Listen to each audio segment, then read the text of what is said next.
Good morning from Kampala. I'm Lillian, and this is Nalongo. Nalongo and I have many things in common.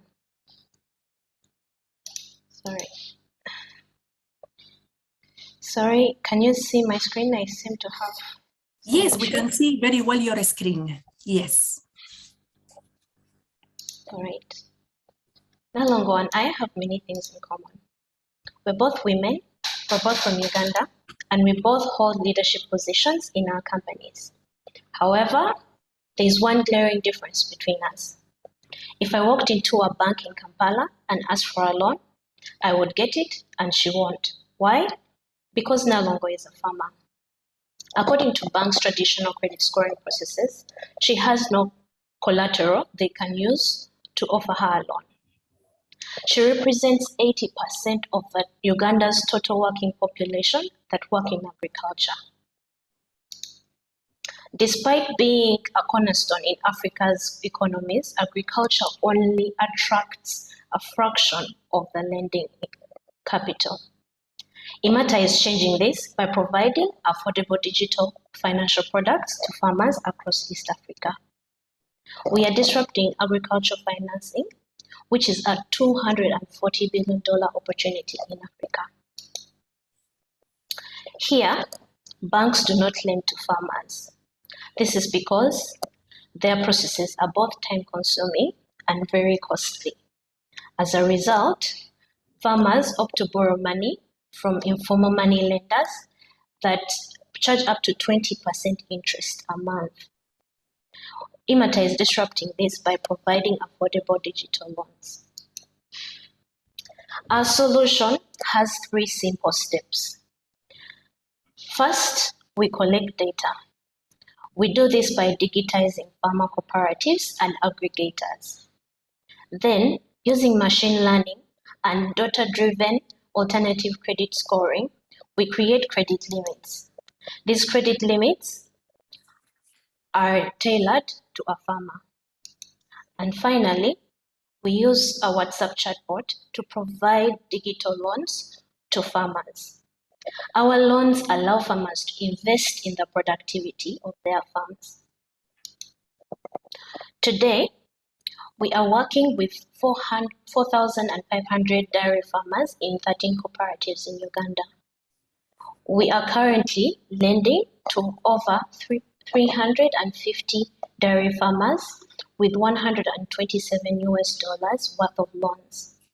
Our repayment rate is 95%. As we speak, we are expanding into new value chains. Just last month, we started giving out loans to maize farmers, and we'll be starting a pilot with oilseed farmers this month. This year, we are prioritizing scaling into other value chains rather than countries. We are active in 3 value chains, and coffee is next. This would make us active in 4 out of 5 of East Africa's largest agri-value chains. And next year, we plan to start expanding to other countries in East Africa. Unlike our agro-focused fintechs competitions, we utilize partnerships to help us accelerate our scaling. And we also leverage a high level of automation, which reduces and lowers our loan origination costs and gives us an advantage when collecting repayments. Our model locks in partners because they use our product every day.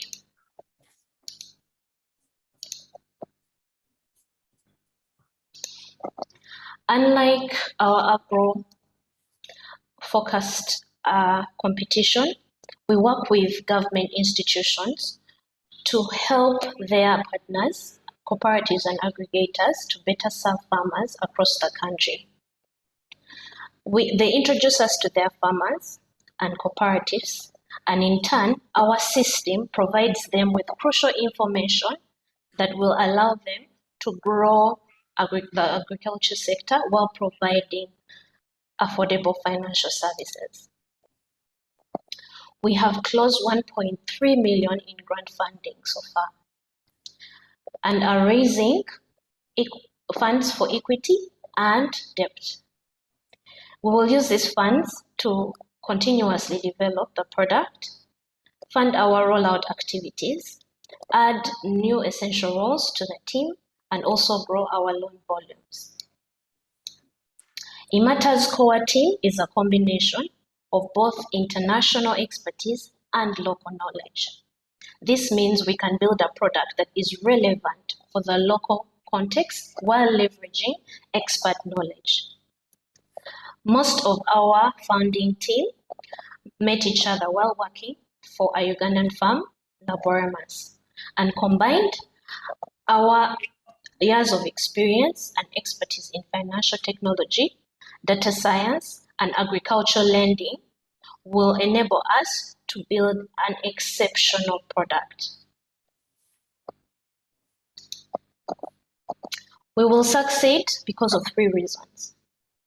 First, we are really good at what we do, and we have years of experience to back that up. Our lending model has proven to work. Our repayments are up to 95%. And third, by automating everything, we are in an ideal position to scale. The institutional partners that have believed in us are a proof of this.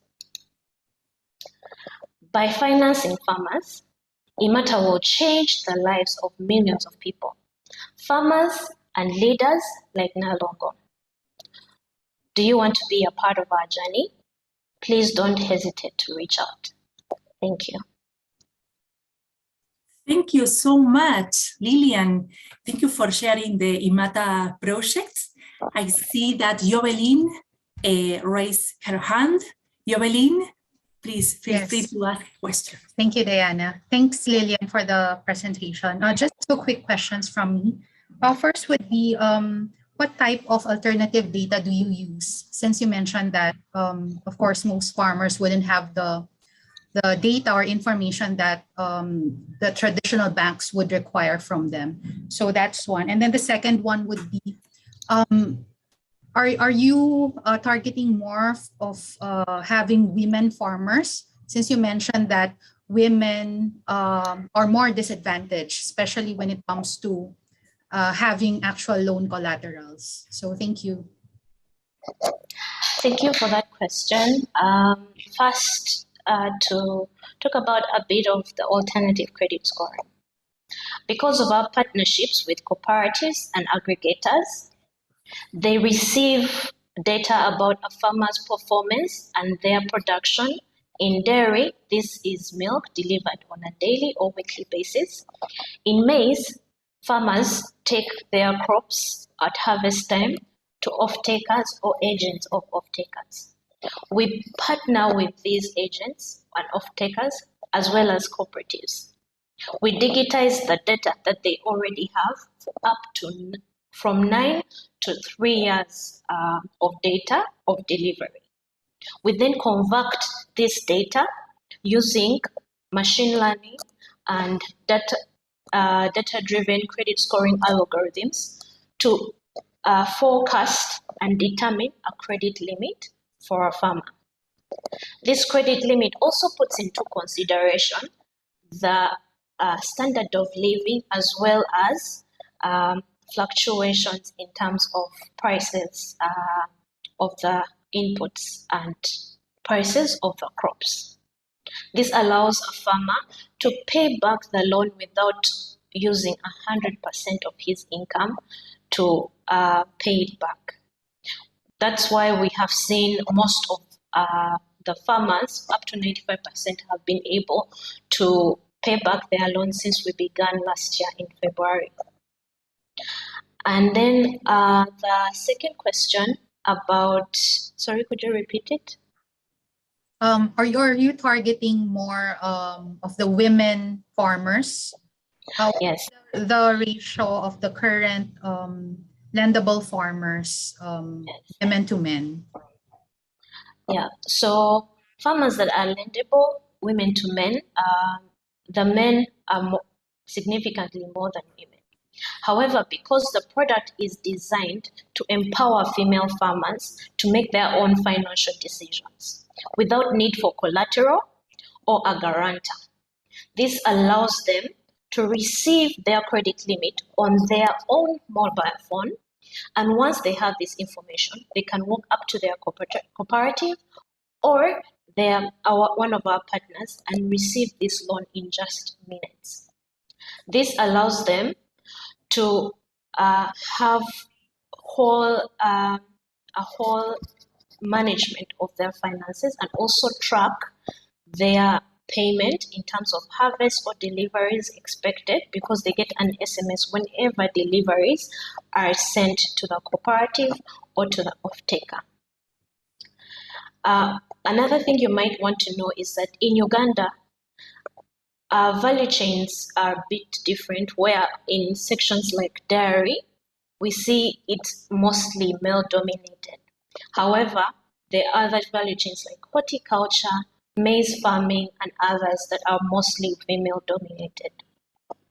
And there, female farmers have more potential to expand and even increase their lending limit, because they know exactly what we depend on to create these credit limits, because they depend on their produce. We give input loans that are verified by our partners, that they are these inputs allow them to even double their produce and increase their income. So that's basically how we've worked with female farmers and empowered them to make their own financial decisions without worrying about getting a guarantor or having their in-laws or anyone else involved to stop them from expanding. Thank you so much, Lillian. We have also a question from the global audience, but we are running out of time. So at the end of the session also, we will contact you with this participant from the global audience to continue this discussion. Yes, thank you so much, Lillian.